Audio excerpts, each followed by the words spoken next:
மக்கள் குழுவாக குடியேறிய தொடக்க கால இடங்கள் தான் ஜனபதங்கள் அப்படின்னு சொல்லி அழைச்சிருக்காங்க. அந்த ஜனபதங்கள் அப்படிங்கிறது குடியரசுகளாகவோ இல்லை சிற்றரசுகளாகவோ மாறி இருக்குது. இது கங்கை சமவெளியில் இரும்போட பரவலான பயன்பாட்டால் பறந்து விரிந்த மக்கள் வாழும் பகுதிகளாக தோன்றிய இந்த ஜனபதங்கள் பிற்காலத்தில் மகா ஜனபதங்களாக மாற்றம் பெற்றது. இந்த மகா ஜனபதங்களாக 16 வகையை சொல்கிறாங்க.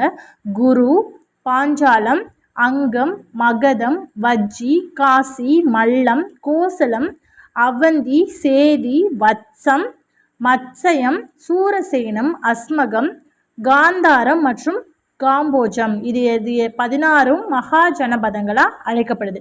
இந்த காலத்தில் 4 முக்கியமான மகா ஜனபதங்கள் இருந்திருக்கு. அவைகள் என்னென்னா, மகதம்ங்கிறது பீகார்லையும், அவந்தி அப்படிங்கிறது உஜ்ஜைனிலையும், கோசலம்ங்கிறது கிழக்கு உத்தரப்பிரதேசத்துலையும், வத்சம்ங்கிறது கோசாம்பி, அலகாபாத்